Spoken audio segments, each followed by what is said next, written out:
So I was in a relationship with a guy, and he received his diagnosis while we were together. Unbeknownst to him how long he had been living with HIV. When he received his diagnosis and shared with me, I went and got tested. I went and got tested. They told me to come back every 3 months to get tested for a year. Nobody ever mentioned PrEP. I didn't know anything about PrEP. The clinician even said, well, are you going to stay in this relationship?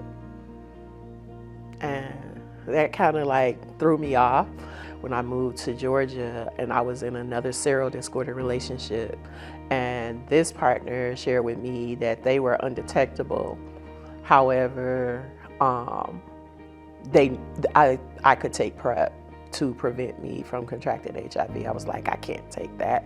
And he's like, that's for, gay men or trans women, because that's what I had seen in the marketing.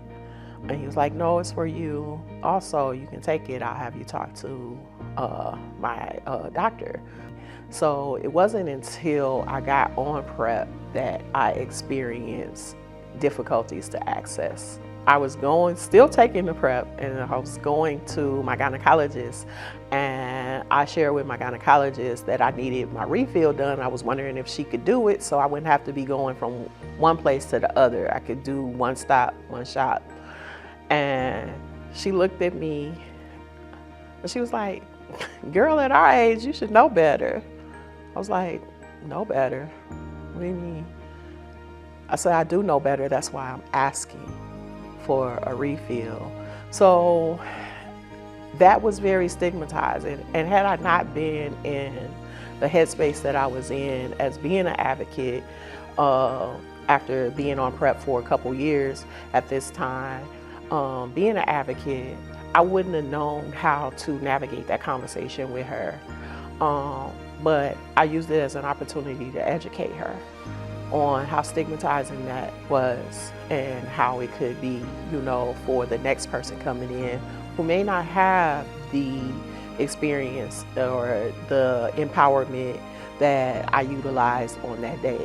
In between providers, I elected to do teleprep.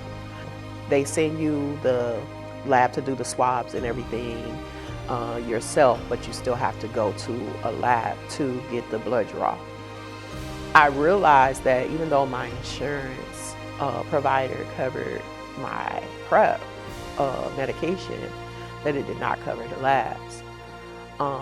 So I had, an issue. I have lab bills now, and I'm like, but this is part of the service, the preventative service. And so I really wasn't understanding that.